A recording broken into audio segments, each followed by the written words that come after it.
He vanished with his kids. Now what? Let's imagine sound of an old news broadcast, slightly distorted. News reporter 1. Police in Cardiff are appealing for information following the disappearance of 3 young sisters.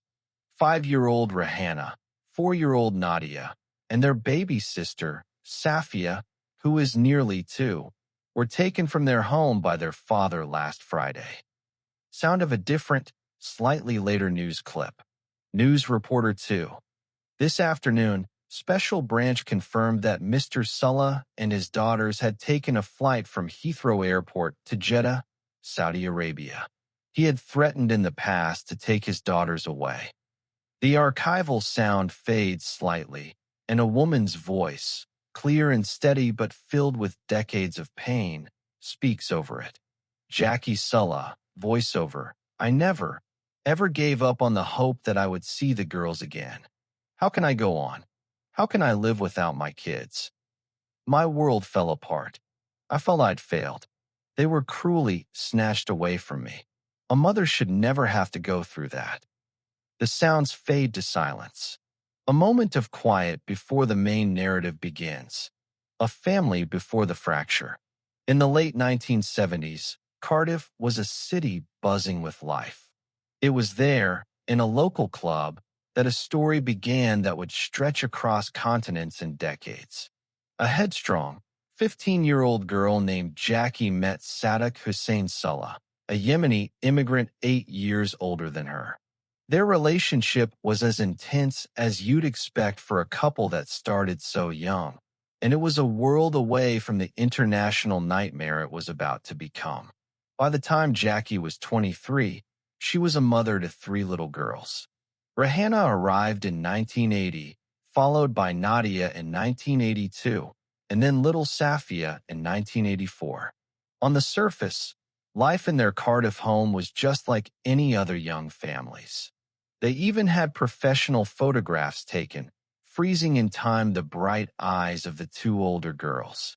These were the before pictures, the images Jackie would cling to for years, her only tangible proof of the life that was stolen from her. But underneath it all, things weren't right. Sadak had made threats before, dark whispers about taking the children away that just hung in the air. But like a lot of warnings, they were maybe too monstrous to really believe. He was their father. The family was a unit, even if it was strained. The girls were British citizens, born and raised right there in Wales. To Jackie, that simple fact felt like an unbreakable shield. But a shield is useless if someone is determined to shatter it. And Sadak Salah was about to destroy every idea Jackie had about safety, family, and fatherhood. He wasn't just planning to leave. He was planning to erase a life, sever a bond, and drag his own children into a world their mother could never reach. The girls, completely innocent and unaware, were standing in the middle of a storm they couldn't see. The day they disappeared, the May Bank holiday of 1986 started out like any other. Jackie was homesick with the flu when Sadak told her he was taking the girls to visit relatives overnight, just across town in Cardiff. She kissed her daughters goodbye, a casual, everyday gesture of a mother's love, with no idea it would be the last time she'd see them for almost 20 years. She expected them back the next day. But as the hours dragged on, a knot of dread started to tighten in her stomach. She waited, and she waited. The sound of her children coming home never came. Panic started to creep in. She frantically called relatives, but everywhere she called, the answer was the same. No one had seen Sadak or the girls. Her mind was racing. Was there an accident? Did he take them somewhere else in the country? The thought that they might have left the UK didn't even register at first. It was just too extreme, too final. Finally, in the way only a terrified parent can, she called the police. What happened next was a blur of procedural horror. When the police showed up at her house, the investigation began not with a search for a kidnapper, but with suspicion of the mother. It's a standard, chilling part of any investigation when a child goes missing. They lifted her floorboards and interrogated her, searching for any sign of foul play in the very home she'd made for her daughters. For Jackie, it was the first day of a waking nightmare that would last for decades. Then came the call that confirmed her worst fears. The police told her Interpol had a trace. Witnesses had seen a man with 3 little girls on a train to Heathrow Airport. A quick check of flight manifests delivered the final, devastating truth. Salah Hussein Salah, along with Rahana, Nadia, and Safia, had boarded a flight to Jeddah, Saudi Arabia. In that moment, her world collapsed. "My world just fell apart," she later recalled. The man who was supposed to protect them had become their captor. He hadn't just taken them. He'd taken them to a country with no extradition treaty with the UK. He had turned them into ghosts. Jackie realized he was gone, and he had taken her entire world with him. The news reports started to circle, turning her private agony into a public story. A mother's worst nightmare, broadcast for everyone to see, while she was left alone in a silent house, where the echoes of her children's laughter had been replaced by a crushing, terrifying void. The initial investigation. The first few days of the investigation were a mess of confusion, paperwork, and a dawning, horrifying realization that she was powerless. While the local police in Cardiff had been the first to respond, the case quickly shot past their control. This wasn't a domestic dispute anymore. It was an international abduction. Special Branch and Interpol got involved, confirming just how serious this was. But that confirmation brought zero comfort. Instead, it was a crash course in the limits of international law. Flying to Saudi Arabia was a calculated move. Sadak had chosen a country that was essentially a legal black hole, a place where Jackie's rights as a mother and her daughter's rights as British citizens meant next to nothing. The police told her, bluntly, that their hands were tied. The crime had crossed a border into a country where British law enforcement had no power. The official channel she was told to trust, the police, the government, had all hit a solid brick wall. Sadak had planned his escape with chilling precision. He had taken the girls with just the clothes on their backs. And in a final act of cruelty designed to erase their past, he had also taken all the family photographs. The only pictures Jackie had left were a few professional portraits she had commissioned herself, a small collection that became her most painful and precious link to them. A short time after he disappeared, a letter from Sadak arrived. Inside was Jackie's passport, which he'd taken to make sure she couldn't follow him. There was no apology, no explanation. It was a boast. He told her she would never see her girls again. It was a final twist of the knife, a declaration that he had won. He hadn't just stolen his children, he was tormenting their mother from thousands of miles away, making sure she understood just how completely she had lost everything. So, the initial investigation was over almost as soon as it began. The facts were clear, the children were gone, their location was known, and their abductor had made his intentions clear. But there was nothing anyone could do. The system had failed. Jackie Sello was left with nothing but empty promises and the gut-wrenching truth that she was completely on her own, a world away. While Jackie was trapped in her grief in Cardiff, her daughters were thrown into a life that was both alien and harsh. Their journey didn't stop in Saudi Arabia. From there, Sadak took them to his homeland, Yemen. It was a place he knew, where he had family, and where he could disappear into the local culture, giving him absolute control over his daughters. The life they were forced into was a brutal shock compared to their life in Wales. They lived in awful conditions, at one point all crammed together into a single, tiny room. This wasn't a new life of opportunity, it was a life of confinement. As they grew from toddlers into young women, their connection to their past was systematically erased. They were raised in a different culture, with different customs. Their father reportedly lied to them about their mother, twisting their memories and poisoning them against the very woman who was desperately trying to find them. Then, an already terrible situation got dramatically worse. Civil war broke out in Yemen, a brutal conflict that threw the entire country into chaos. Jackie's children were now trapped in a war zone. The personal prison their father had built was now surrounded by a national one. The country was torn apart by violence, and later, it would face one of the world's worst humanitarian crises, with widespread famine and bombing campaigns. For Jackie, reading the news was a fresh kind of terror. Her daughters weren't just being kept from her. Their lives were now in constant danger. Their childhood wasn't filled with parks and school friends. It was filled with hardship and fear.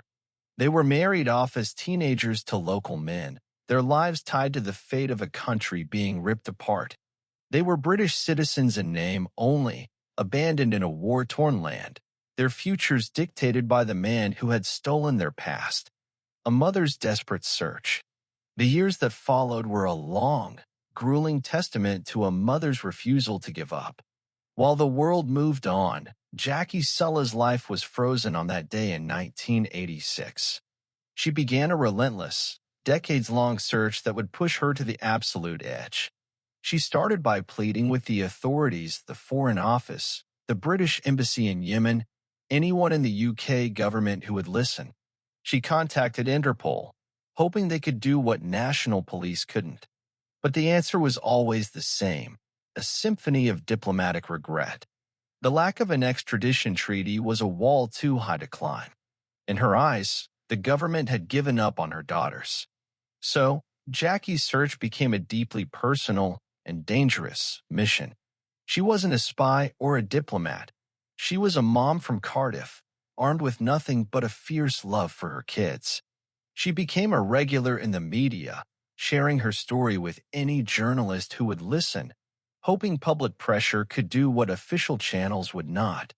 A journalist named Val Bodden became a key ally, helping keep the story alive. Jackie knew that her daughter's best chance of not being forgotten was for her to never, ever be quiet. This came at a huge personal cost. She refused to move from her home, haunted by the thought that if her daughters ever managed to get in touch, she had to be right there, in the one place they might remember. This decision tied her to the scene of her own trauma. Years crawled by. For over a decade, there was almost nothing, just a crushing silence. Then, a breakthrough. An Interpol report suggested the girls had been moved from Saudi Arabia to Yemen. It was a tiny clue, the first real lead she'd had in years, but it pointed to a country now engulfed in a civil war. The emotional toll was immense. Every day was a fight against despair. She would look at the few photos she had, her heart breaking each time. Eventually, she had to put one away in a box because the pain of seeing it was just too much. But hope is a stubborn thing. Jackie remarried and had another daughter, Lucy. As soon as Lucy was old enough, she was told about her 3 older sisters. She grew up with the ghosts of the siblings she'd never met, sharing her mother's fight. Lucy became a rock for Jackie, a reason to get through the darkest days. The fight was also financial. It took money to chase down leads and make calls. It was an all-consuming obsession, a full-time job with no pay and no guarantee of success. Every road seemed to lead to a dead end. But for Jackie, giving up was simply not an option. As she put it, I never for a second believed I wouldn't see them again. It was this belief that fueled her through more than 30 years of darkness. The legal quagmire of international abduction. To really get the size of the mountain Jackie Salah was trying to climb, you have to understand the maze of international family law. Her case is a tragic example of why parental abduction across borders is one of the most heartbreaking crimes to solve. The main weapon the world has to fight this is called the Hague Convention on the Civil Aspects of International Child Abduction. Basically, it's an agreement between countries to respect each other's custody laws and quickly return a child to their home country so the courts there can sort it out. But here's the catch. The convention only works if both countries have signed it. And back in 1986, and even today, neither Saudi Arabia nor Yemen are part of it. That was the brick wall. Sadek's choice of destination wasn't random. It was a strategic move that put his children completely outside the reach of the very law designed to protect them. Without the Hague Convention, Jackie had to rely on the local laws of Yemen. And in Yemen, like in many parts of the world, family law is heavily shaped by cultural and religious norms that put a father's rights first. A foreign, non-Muslim mother like Jackie had almost no chance of having her rights enforced. This legal black hole meant that British authorities had their hands tied. They could have diplomatic chats, but they had no legal power to force the Yemeni government to do anything. The girls were British citizens, but their citizenship offered no protection once they were on Yemeni soil. The Foreign Office often just warned Jackie about the dangers of traveling there herself, highlighting the risk instead of offering a solution. Sadly, cases like Jackie's happen all the time. Parents from all over the world have faced the same nightmare when a child is taken to a country that doesn't cooperate. It's a deep conflict between a country's right to govern itself and the universal rights of a child and a parent. In recent years, things have gotten slightly better. A new law in Florida, for instance, now allows a parent to sue for damages if their child is kept from them. But all of this came decades too late for Jackie. She was fighting a system that had no answers for her. She wasn't just fighting her ex-husband. She was fighting an indifferent international system that had let her and her daughters fall right through the cracks. A glimmer of hope. After 15 long years of silence and searching, a single piece of mail changed everything. In 2001, a letter arrived in Cardiff, written in Arabic. It was from her eldest daughter, Rehanna. She was alive. She remembered her mother, and she had written to her. For Jackie, the moment was overwhelming. After more than 5,000 days of not knowing, here was proof. I cried tears of joy, she said. I couldn't believe my daughter remembered me and had written to me. The girls were okay. This letter was the key that unlocked a door that had been sealed shut for a decade and a half. It gave her a location and a way to communicate. Immediately, Jackie started planning a trip to Yemen. With her journalist friend Val Baden by her side, she prepared to step into the country that had held her daughters captive. Ignoring all the official warnings, she flew into the unknown, driven by the dream of a reunion. When she arrived, her two eldest daughters, Rehanna and Nadia, were there waiting. The reunion was a flood of emotion. She saw them not as the little girls who were stolen, but as young women, strangers who were her own flesh and blood. She only got to see her youngest, Safia, for 15 minutes at her school before the shadow of her ex-husband reappeared. Sadek found out Jackie was in the country and came looking for her, carrying a gun. Terrified, Jackie had to barricade herself in a room before fleeing to the airport. It was a horrifying end to a brief, bittersweet reunion. Despite the danger, a connection had been made. Later that year, Jackie paid for Rehanna and Nadia to visit her in Cardiff for 3 months. It was a precious, temporary taste of the life they should have had. Safia, still under her father's thumb, wasn't allowed to go. When her two daughters had to return to their husbands and lives in Yemen, it was heartbreaking, but at least the silence was broken. Years passed, and contact was patchy. Then, tragedy struck. Jackie learned that her middle daughter, Nadia, had died during childbirth with her fourth child. She was only 28. The hospital in Yemen had no blood for a transfusion. It was a preventable death, a devastating loss that hit Jackie hard. She should still be alive now. I didn't even get to say goodbye, she said. I think of her every day. In a strange twist, that same year, her ex-husband Sadek was killed in a car crash. His death marked the end of a dark chapter. For the first time, his daughters were free from his control. This was especially true for Safia, who could now make her own choices. She fell in love and married a man named Labeb. The path was finally clear for a real reunion, but a new obstacle appeared: the escalating war in Yemen and the huge cost of bringing a family to the UK. In 2018, with Safia and her new family trapped in a war-torn city, Jackie and her daughter Lucy launched a crowdfunding campaign. They needed to raise the money to bring Safia, her husband, and their 4 children home to Wales. The community rallied around her, and the campaign raised thousands of pounds. After 33 years, the final barrier was about to fall. Hope was finally becoming a reality. The reunion. In January 2019, after 34 years apart, Jackie Salah went to the airport to meet her youngest daughter. This wasn't a fleeting, dangerous meeting in a foreign country.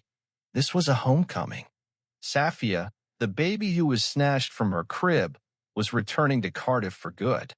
And with her were her husband, Labeb, and their 4 children for grandchildren Jackie had never even met.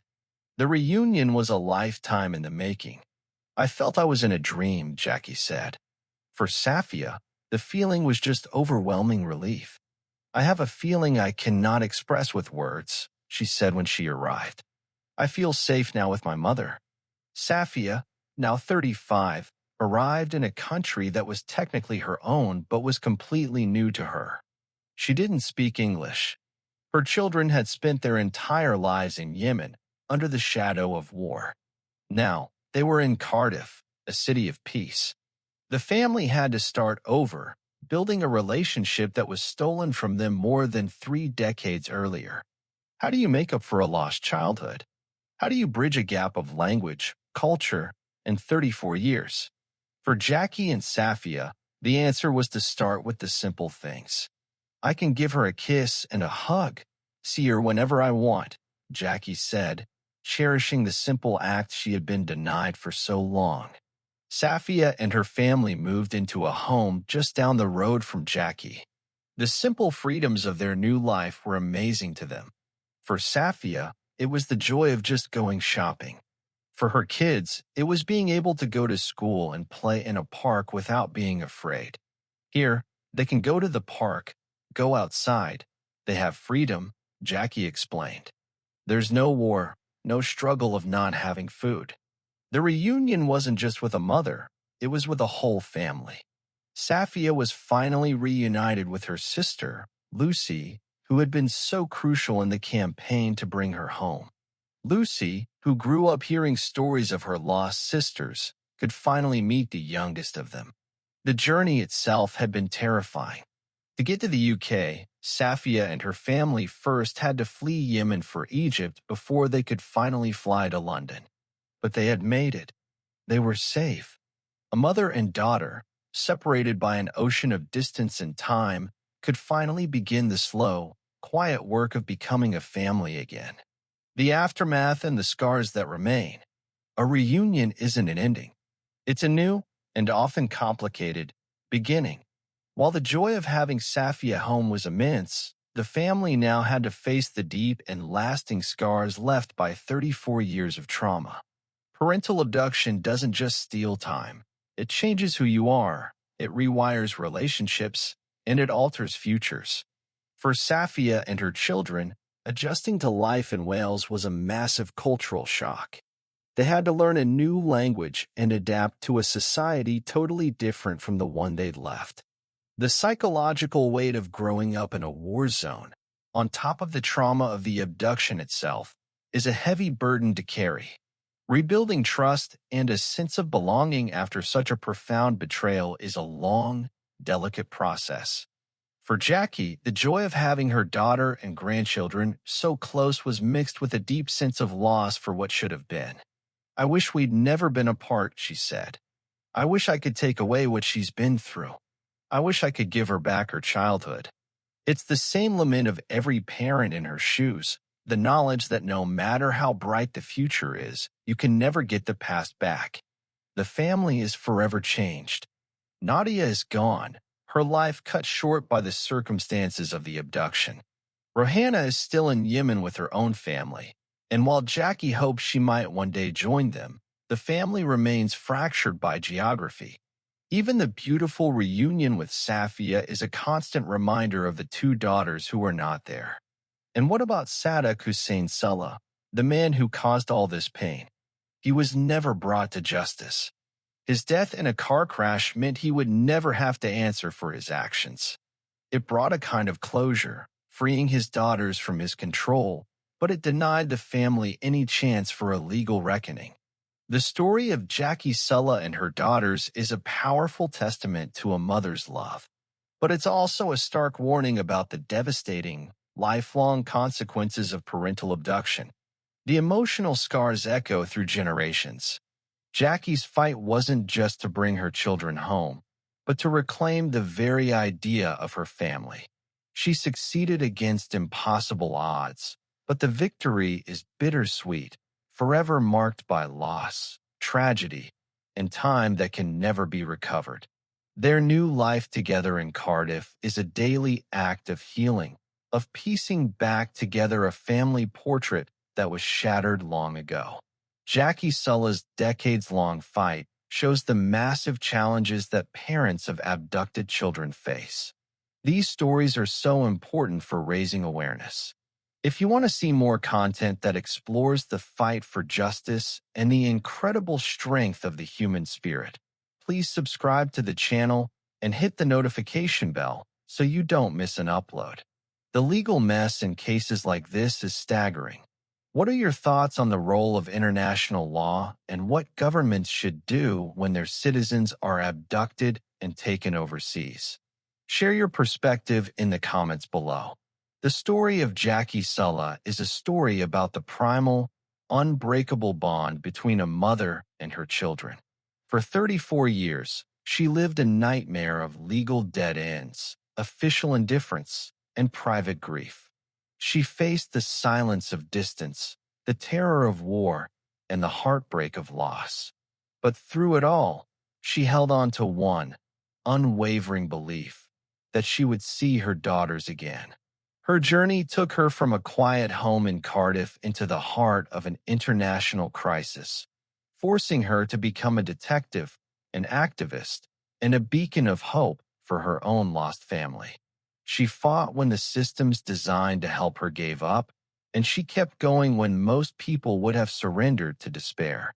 The reunion with Safia and her grandchildren wasn't a fairy tale ending that wiped away the pain. The scars are still there, in the daughter who died too young, the daughter who still lives a world away, and the decades of memories that were never made. But it is proof that even after years of darkness, it's possible to reclaim a piece of what was lost. It shows that a mother's love can be a relentless force, one that can cross borders, defy time, and, against all odds, bring a child back home. The abduction stole their past, but thanks to Jackie's incredible fight, it could not steal their future. What you think about this story? Write and comment your opinion. If you like this story, please like and subscribe. Also, you can watch my another videos on channel. See you soon, me dear viewer.